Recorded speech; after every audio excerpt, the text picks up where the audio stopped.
Thank you, Mr. Chairman. Let me just say to my dear friend from New York, I have great admiration and respect for him. And he's right. We do work things out. On our committee, we're the most bipartisan committee. It's important that we speak with one voice as a nation to the world. However, as we also have agreed, there are some times we just can't get to an agreement. This is one of those times. I just can't in good faith support the administration's position on this.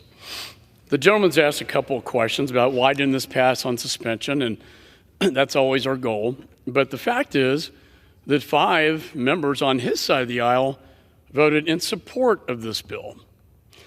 I think what you're going to find on the vote on the floor today is you're going to have more than 5 vote for this bill. And I admire him and his support for the president. I'd probably do the same in his case, but I have to, with all due respect, disagree. And what would I say to the 5 American families? I'd say, thank God your loved one's home. I would say, we're with you. But I don't think this is just about the 5 American hostages. There's something else going on. It just doesn't make sense.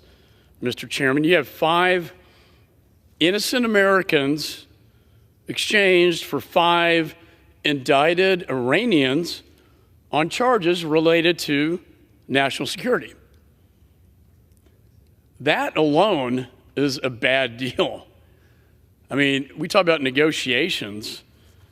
That's not a good negotiation. But, Mr. Chairman, you throw $6 billion on top of this. What is that all about?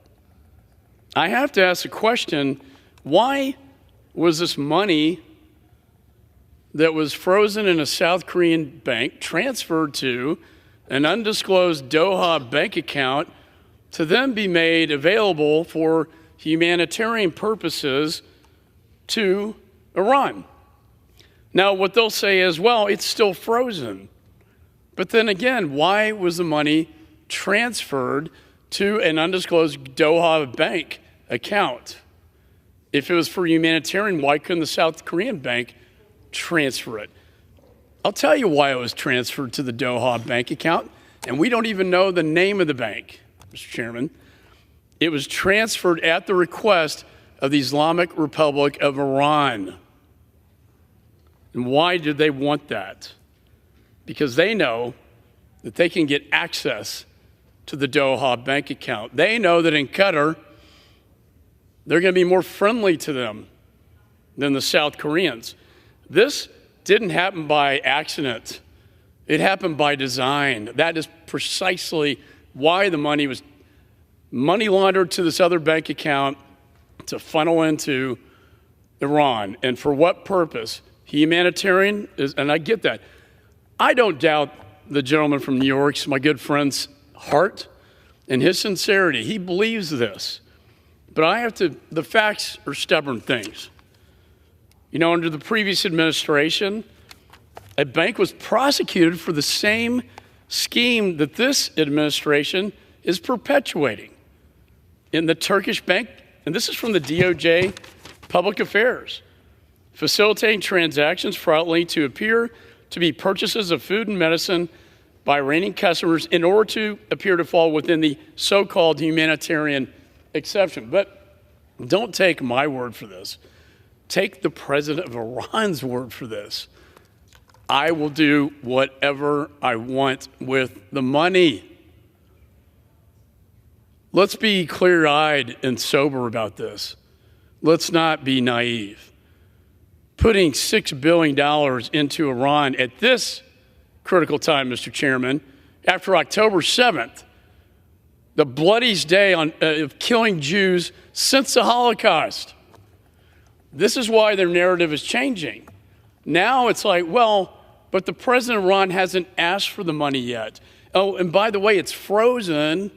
Well, then why did you transfer it to the Doha bank account? I'll tell you why. Because Iran requested it.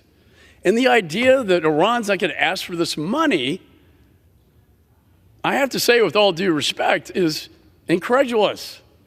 Of course they want this money. Question is, why hasn't it been transferred already? And you know what?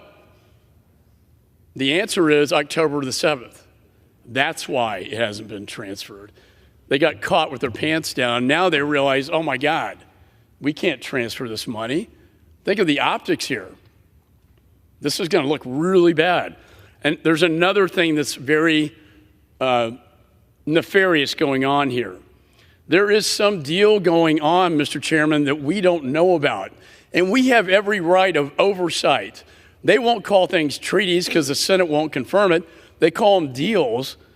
But what is going on? It's not just about the hostages. And thank God they're home. And I would tell the families, God bless them. But there's something else going on here. There's an undercurrent of another deal going on. And it's the JCPOA, the Iran nuclear agreement. That is why the money was transferred, in my judgment, is to facilitate another deal with Iran. And the irony of all ironies, Mr. Chairman, is the special envoy for Iran is now under investigation by the FBI for violations of his security clearance. The very man negotiating the JCPOA, the Iran deal, get this, is under investigation by the FBI for violating his national security clearance. You can't make this up. You can't really make this up. He talked about the presidential waiver. We said the whole point of this bill is to ensure they cannot use the $6 billion unless they do two things. One, cease their support for international terrorism, and two, stop their nuclear weapons and weapons of mass destruction programs. This bill doesn't undercut our leverage. It turns this money into leverage to stop their most dangerous activities. You know, I think this is a bad deal. I think that the underlying intent is something more secretive. Mr. Chairman, I have to ask the question, has any member of Congress seen this deal that we're talking about? Has a gentleman from New York seen this hostage deal with Iran? I haven't seen it. I'm in the classified. I haven't seen it, classified or not. Where is the deal? Why won't the administration present the deal to the Congress pursuant to our oversight responsibilities? That is transparency. That is why we introduced the bill, because Congress has every right on behalf of the American people before $6 billion is transferred into Iran to see what the deal is. So in closing, we met with these hostage families yesterday, and it is brutal. Children. I was in the kibbutz in Gaza, the Gaza border in southern Israel, Kfar Aza, and the daycare center. They went into the daycare center and killed the children I saw there.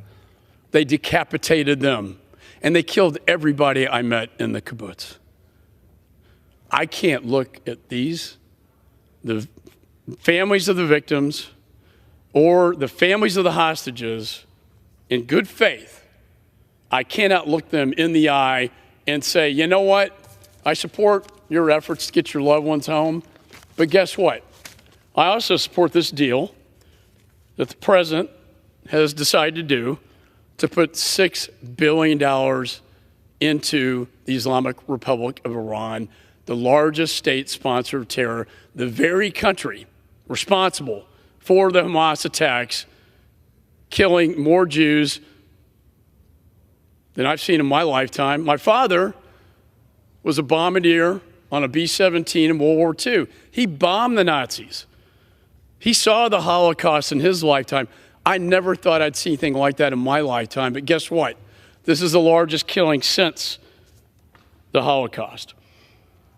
I can't look those families in the eye, Mr. Chairman, and tell them that I'm going to support this deal to add additional money for terrorism, especially $6 billion. This is not about the 5 Americans. We released 5 Iranians guilty of espionage, in my judgment. This is about the undercurrent of a deal that we don't know about. They're secretive about it. And they need to come forward to the American people through the Congress and let us know what was that deal. But I, for one, will not sit here in this chamber and allow this to happen. And that's why if they won't do it, then we will. And Congress will stop this money from going into Iran, not just for politics, not even for the American people, but for the victims of terrorism around the world, especially the people of Israel. And so with that, Mr. Chairman, I urge my colleagues to vote yes, and I yield back the balance of my time.